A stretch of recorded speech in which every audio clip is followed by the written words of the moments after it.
In our series of pre-election segments, we turn to the race for City Council in District 7, which mainly covers Roxbury. The seats being vacated by the current acting mayor, Kim Janey. Among those competing for the seat is a community leader and activist who has also done outreach to fellow survivors of violence. We'd like to welcome Marisa Luse. Thank you very much for being with us, Marisa. Thank you so much for having me, Chris. Marisa, you have worn many other hats as well in the community, including being active in the planning process and the problem we had last year with fireworks. But what I see as a common denominator is that you're not so much a sort of an out front person all the time as a convener. Why is that so important to being a city councilor?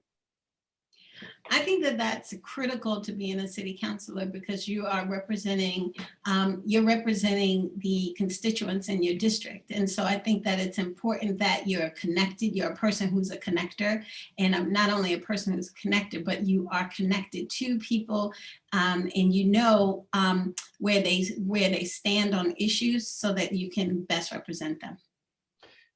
I know going back some years, you lost a brother to gun violence, and I think the work that you did, explain how that helped heal your family and do things for other people in the community.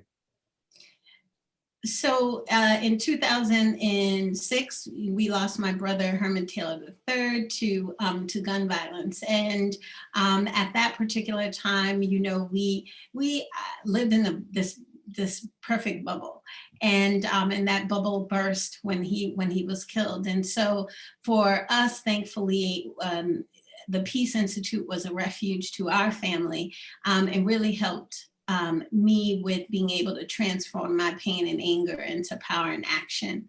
And so we had organized a peace march and rally, and for about 3 years in the Grove Hall community, because during that time there was a significant amount of violence that was happening in the community.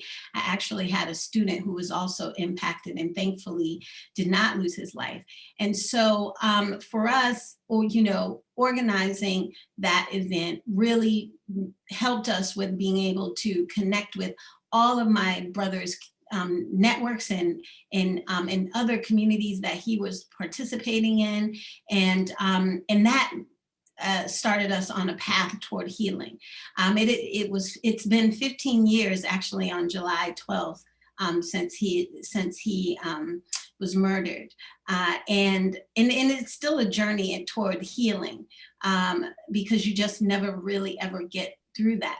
But being active in the community has really been helpful in my journey toward healing, because I feel like I am able to continue to give back in his memory and continue his legacy in other ways. Another part of your background is being on the oversight committee for the master plan in Roxbury. What do you see that doing for your ability to sort of keep an eye on development projects, especially around Nubian Square? Well, it has definitely enlightened in me to the importance of, one, making sure that community voice is represented in the development process. I, you know, chair the community engagement subcommittee for the oversight committee, and we really have been putting in a lot of effort to ensure that residents know, not only just the butters, but all residents know about the development that is happening in Roxbury, because it's not happening in silos. You know, this is or in these individual pockets of the neighborhood. It's going to, all the development is going to impact all of the community. So it's important that all residents are engaged. And so making sure that we're reaching out to all residents, making sure that there's language access, making sure that if you are unable to attend meetings, that you are able to, you know, review the recordings of them, just you know, things that we know that should happen, but sometimes slip through the cracks because of the fact that we're also very busy and trying to manage so many different projects at once. And so for me as city councilor, it's really important to me that the community engagement piece is not something that we're thinking about, is not an afterthought, that it's a part of the process from the beginning, and the community is clear on what that process is. Well, the current member of the council in the district, who's now the acting mayor, Kim Jenny, she was among the people on the council last year working on police reforms as well as reforms of police oversight. What would you like to see as the next step from that? Well, I'm excited to see one that OPAC has been established. And I think that the most important thing is that it's sustained and that it has the power to be able to do the work that has been identified. And so in order for it to be effective. So I feel like we are on the right path.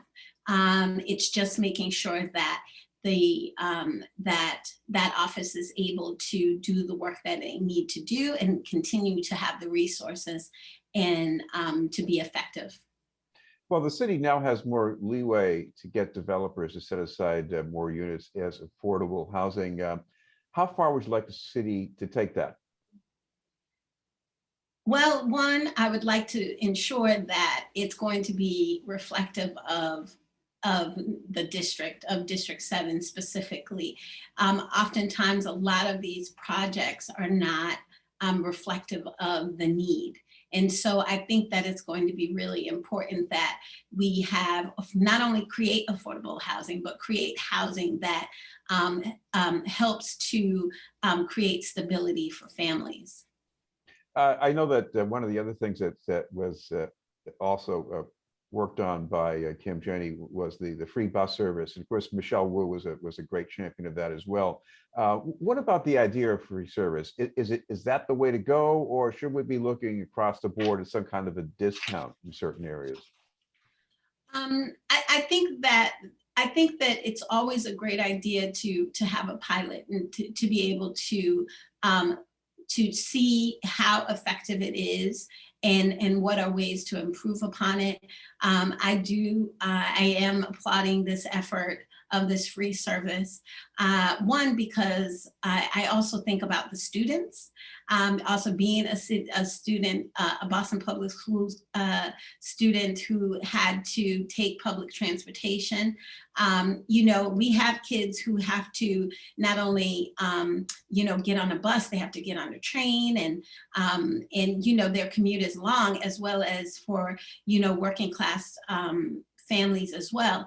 And so I think that any relief that you're able to get is certainly beneficial, because it's not going to be as if they're not going to have to pay for to ride the train.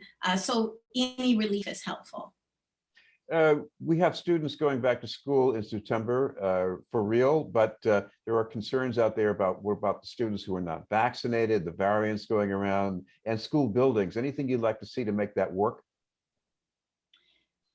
Well, first, we have to put the safety of the students, safety of the staff first. And so I think that it makes a lot of sense for everyone to be adhering to the COVID regulations and wearing masks, but that's not enough, because as we know, there's still a lot of work that needs to be done in regards to retrofitting our schools so that they're healthy and safe environments for our students.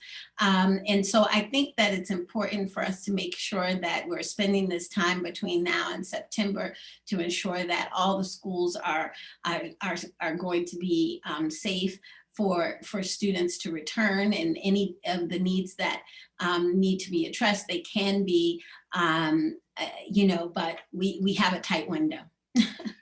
I know one thing that a counselor has to do is get involved with constituent services, and sometimes get involved in things that annoy people in the district. Last year, we had a problem with fireworks. You did some work on that. What did you learn from that? Well, in terms of the work with fireworks, it's really about, the importance of engaging the community in conversation and dialogue. The fireworks issue in my community was something that we were dealing with from sun up to sundown, and that's literally all day long.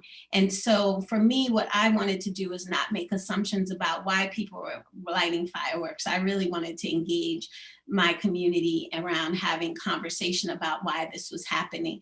And so not only did we do that on social media, but we also, talking with my neighbors and as well. And then I also did a community survey and surveyed people and asked them about why they think fireworks is happening, and people in who was lighting fireworks, because it was being verbalized that a lot of young people, in fact, were lighting fireworks. But many people who responded, I got almost over nearly about 100 responses from across the city. And, most of the people who responded to the surveys indicated that it was like people falling within my age group that were lighting fireworks, and people doing it for different reasons, a stress reliever, because, other people enjoy it. And, and we're going through a pandemic at that particular time. So it was also like people indicated that they were bored. And then from there, we shared that information and data with some other researchers who was doing work around, a researcher from BU who was doing work around community noise. And then we also connected our work with other city officials. Council Mejia had already been convening conversations around this issue as well. And that's, when the fireworks task force was formed. And we had created a PSA, a public service announcement that went out, as well as printed materials to educate the community about the impact that fireworks have, from a public health perspective.